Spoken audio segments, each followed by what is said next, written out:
A continuación, complementaremos la genética con las leyes de Mendel. Leyes de Mendel.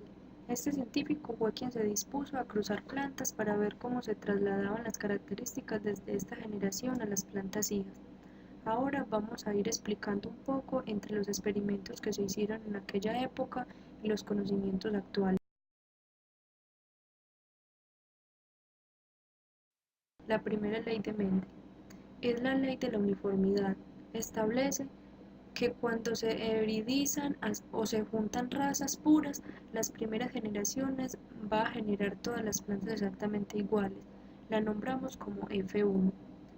Con la siguiente imagen vamos a explicar, si nosotros tuviéramos una planta de pétalo rojo, podríamos describir que sus gametos van a estar formados por un alelo rojo del gel color del pétalo.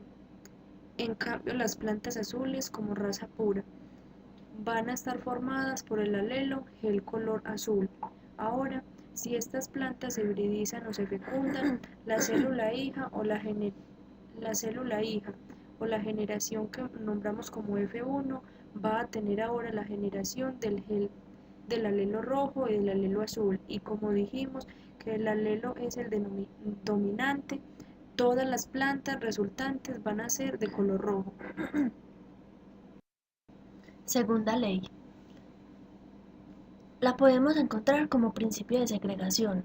Establece que cuando yo tengo un gen recesivo, la expresión de ese gen se va a ver en la segunda generación de las células en la F2 y además siempre se va a encontrar en la proporción 1:4. Vamos a explicar cómo es que sucede esta situación.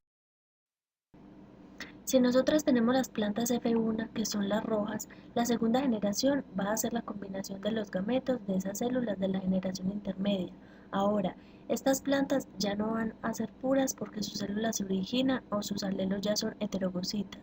Tienen alelos diferentes, con la cual los gametos que se van a generar en cada planta van a contener cada uno de los alelos dominantes y recesivos, con lo cual la combinación que se puede dar entre estos gametos es que, por ejemplo, el gameto rojo se combine con el rojo y con el azul, y a su vez que se combine el azul con el rojo o con el azul.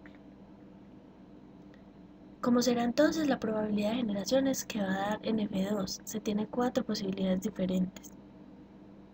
Vamos a hacer primero este alelo rojo que se combine con el otro alelo rojo, o que el alelo rojo se combine con el azul. En este caso serían también así, que el alelo azul se combine con el alelo rojo y el alelo azul también con el azul. Si vemos cuál sería el color de plantas, en este caso diríamos rojo con rojo, seguramente planta roja. Roja con azul, como el rojo es dominante, también me da rojo. Rojo con azul también da rojo, por estar el rojo dominando al azul. Y la última planta va a ser azul porque recesivo con recesivo va a hacer que se represente el color azul. Y como podemos ver, se cumplen los genes recesivos, aparecen recién en la generación segunda en F2.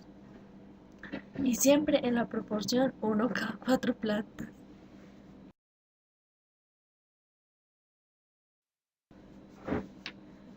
Tercera ley de Mendel.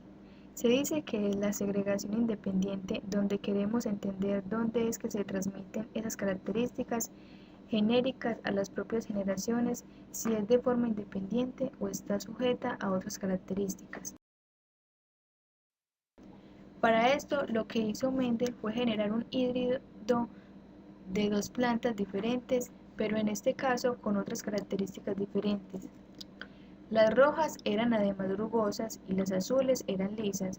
Ahora, tanto el rojo como el rugoso son características dominantes y el azul y el liso son características recesivas. Vamos a decir que 9 de esas plantas eran rojas y rugosas, 3 de esas plantas eran rojas pero lisas, otras 3 resultan azules pero rugosas y finalmente una sola resultó azul y lisa, como su progenitor inicial. Entonces, cada una de las características recesivas, tanto el azul como el liso, se heredan de manera independiente, no dependen una de las otras para poder pasar de generación en generación.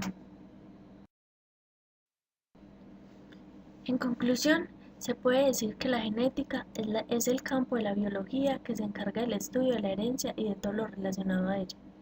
El concepto también hace referencia a aquello perteneciente o relativo a la génesis u origen de las cosas. La genética, por lo tanto, analiza cómo la herencia biológica es transmitida de una generación a la siguiente y cómo se efectúa el desarrollo de las características que controlan estos procesos.